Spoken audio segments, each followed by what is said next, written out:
Hare Krishna. I'm Rajarsi Dasa. Welcome to Hare Krishna today. We're going to begin a series on Janmastami, or the appearance of the Supreme Lord Sri Krishna in this world.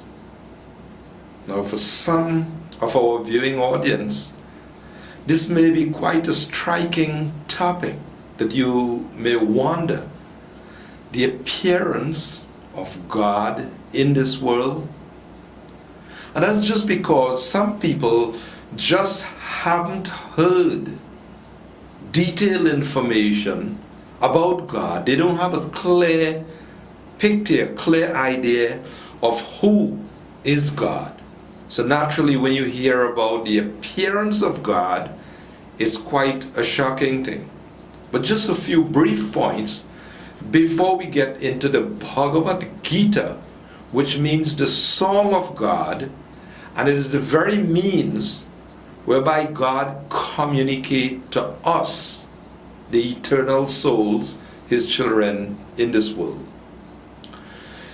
So an important point for us to understand is that God, being the supreme being, all-powerful, omniscient, omnipresent, it's important for us to have that faith and conviction that He actually has the ability to reveal Himself to us. Yes, He has the ability to reveal Himself to us.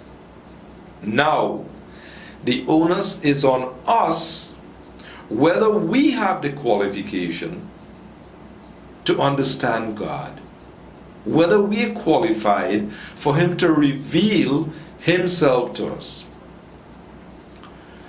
So there's nothing vague and ambiguous about Him and His existence. The problem is with us, our lack of qualification, our covering under the influence of Maya or illusion. So qualified or not, Bhagavad Gita, the song of God, exists, and we're going to look at the 4th chapter of the Bhagavad Gita, a chapter that is entitled Transcendental Knowledge, or in other words, spiritual knowledge.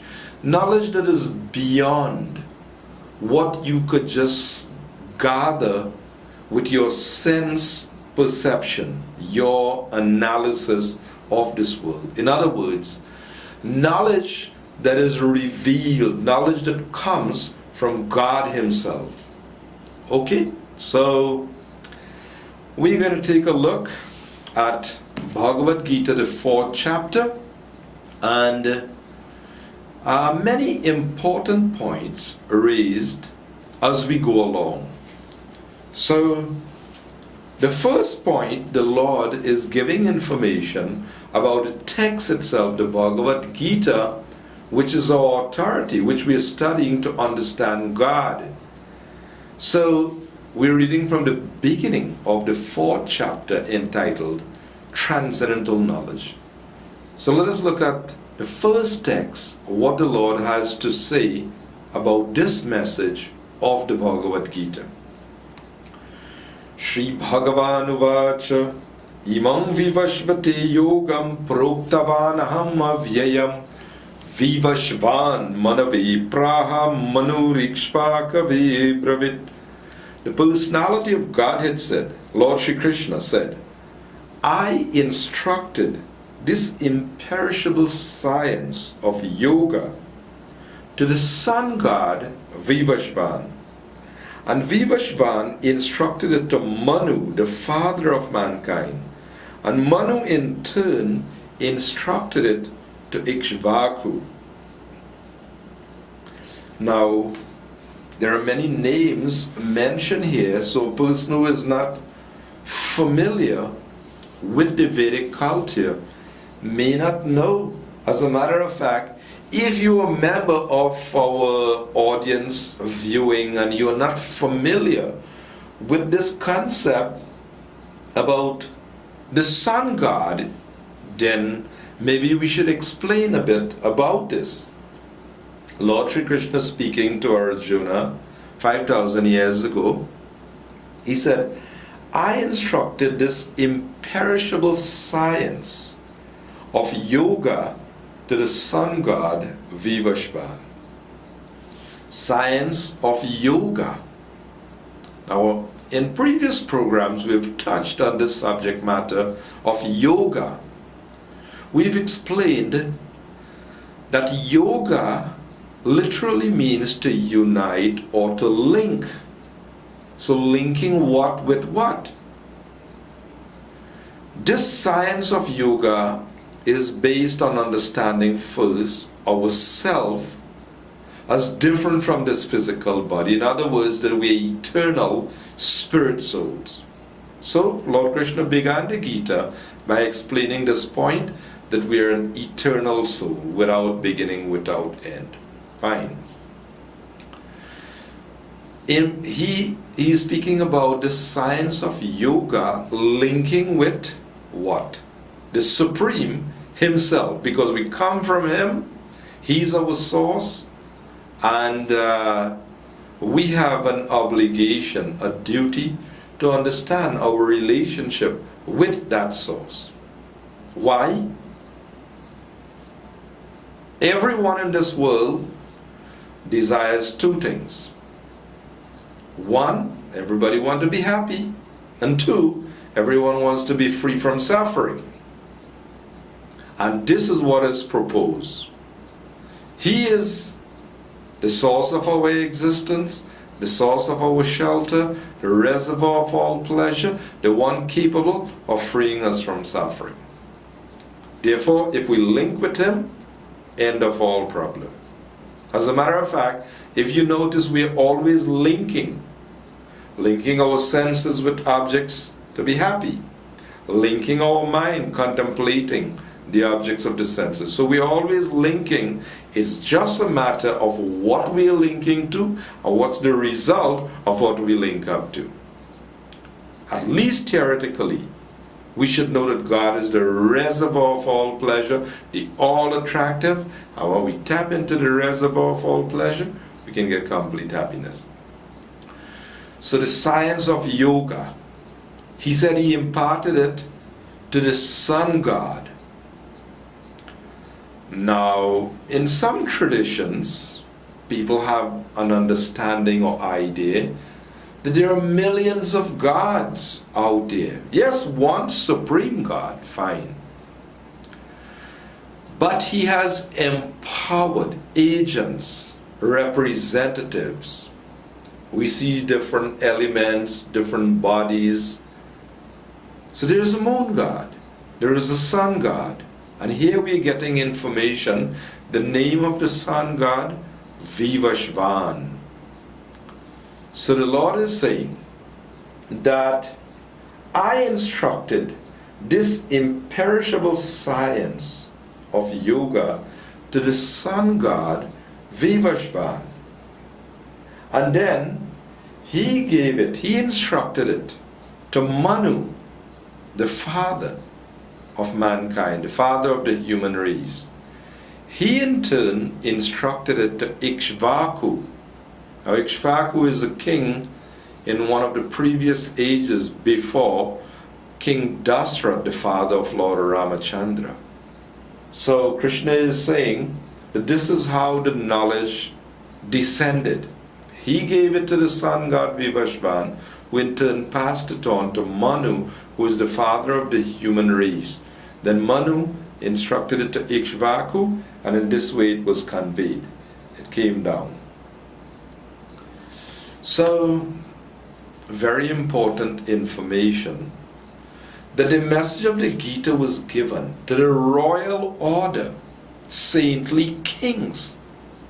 They're the authorities, and they are meant to represent God, represent what God has given. So God has given the message to them, And it is their duty to represent this message to society and to govern society according to this understanding. So the next text, the principle is described. This verse, the history, who it was given to. The next verse, the principle is described. The Lord says, Evam parampara praktam imang rajarshayo vidu sakali niha mahata yogo nashta parantapa. This supreme science was thus received through the chain of disciplic succession, and the saintly kings understood it in that way. But in course of time, the succession was broken, and therefore the science as it is appears to be lost. So the Lord is saying here that this is how the message of spirituality given by Him has to be understood. It has to be received through the chain of disciplic succession. Now the Lord is giving the principle just because there is a tendency in human society where people assume themselves to be authority, and they say, I think the Gita is this. I feel this verse means this. How Srila Prabhupada used to say, if you have to speak like that, you think and you feel and you believe, you should go in the closet, you should go in the washroom and say that. But don't speak in public what you think and feel and believe. The Lord is quite explicit in what He wants to communicate, and He gives the means whereby we have to receive it, understand it, and then deliver it. In other words, He doesn't leave room for speculation and imagination and interpretation. No.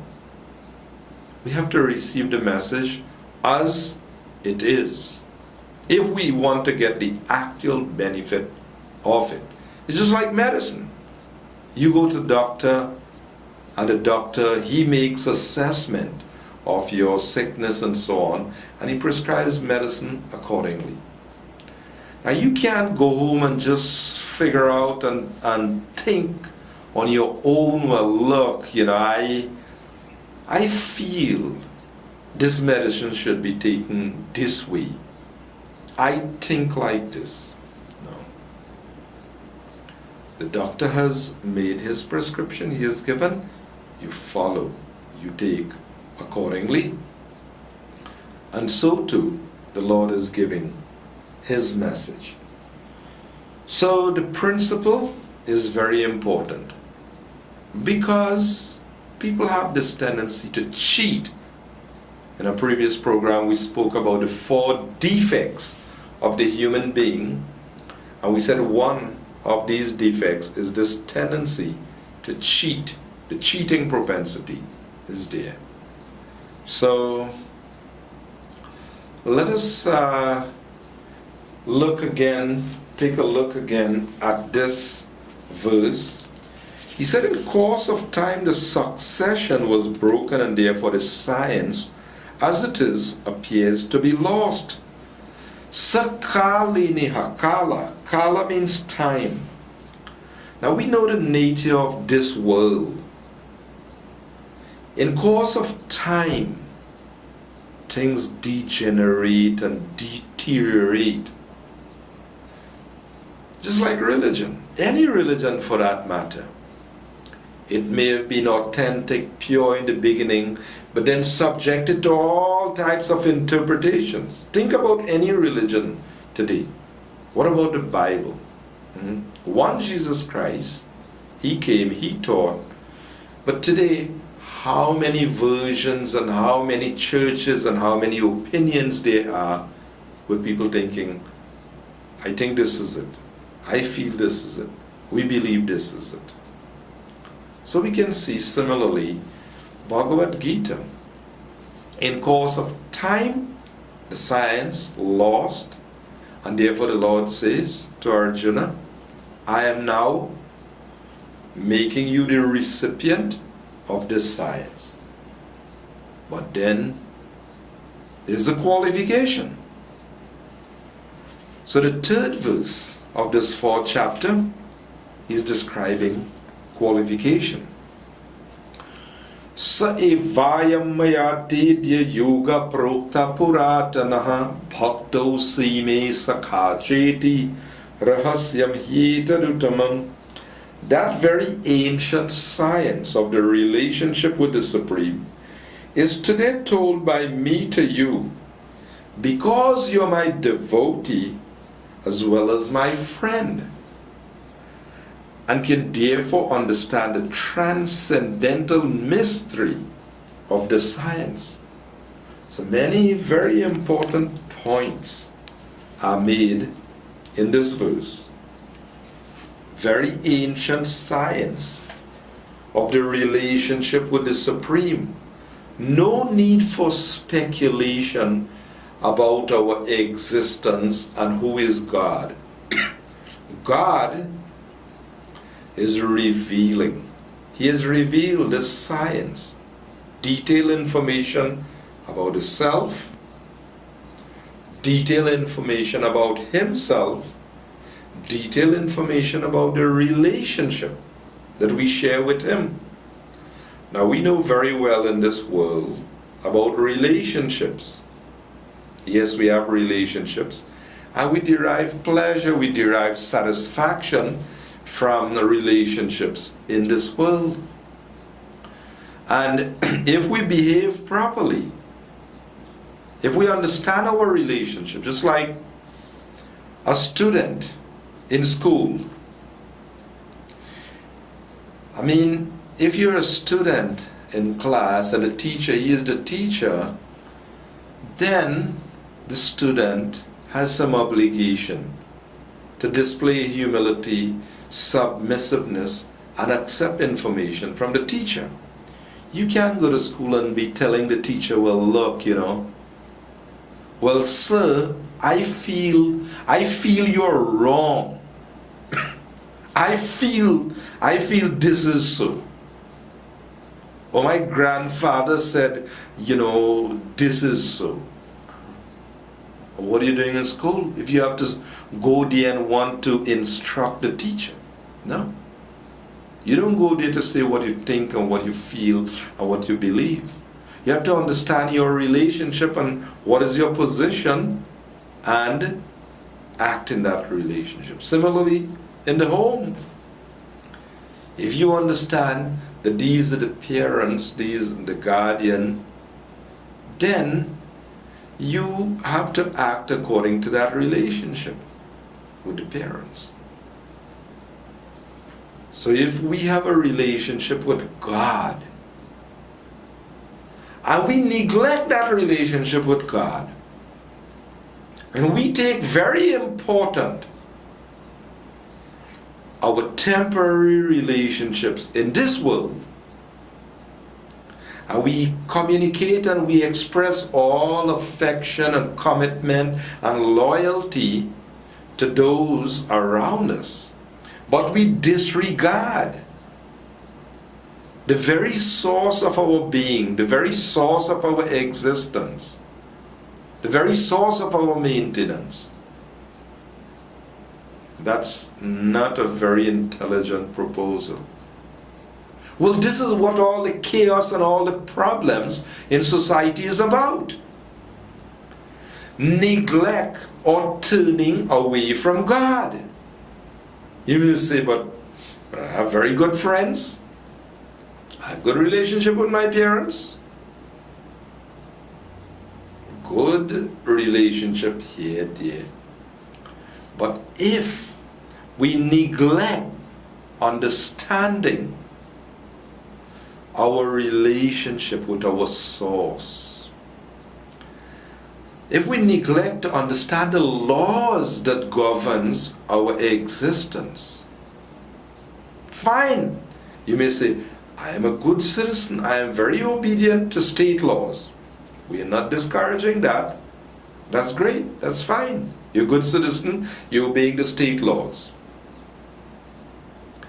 But it is good to ask, is the state laws conforming to the laws of God? Who made the state laws? In other words, if you're obedient to the state laws, but you're negligent to the laws of God, you run into trouble. Like we give this example. A bunch of us sit in a room and then we make laws. Or we make some decisions that, look, we don't have to follow any laws in the country. We just do as we like, yes. We're not going to follow any traffic laws. And we're going to do as we like. We're going to be free, in other words. We pass rules or laws of freedom. So, would you be able to go out and implement the rules that you pass in your room? You'll run into problem because there are superior laws. Similarly, being a good citizen doesn't guarantee you're pleasing God. Just because the present day administration and governing system, they do not do so on behalf of God. Fine if they were representing God, you're in safe hands. You could close your eyes and follow the laws of the government, state laws, and you know that they've given you everything to do in relation to God and pleasing God, so you're safe. Well, let us be a little straightforward about this. What goes on under state laws today, there are big questions about it. The prominent vices, meat eating, intoxication, gambling, illicit sex. You could say, well, but the government doesn't say anything is wrong with it. They allow it. So I am following the government. Fine. Is it pleasing to God? So in other words, you break the higher laws, you run into trouble. So we are looking at Lord Krishna establishing relationship. That very ancient science of the relationship with the Supreme, he says, is told today by me to you. Why? Bhakto si me sakha chiti. Because you are my bhakta, my devotee, and sakha, my friend. Therefore, you can understand the transcendental mystery of this science. If you have some secret, something very confidential, yes, you have $500,000. What do? You go down the street and yell it out to everyone? No. You don't go communicating your secret to strangers. Those who are very close to you,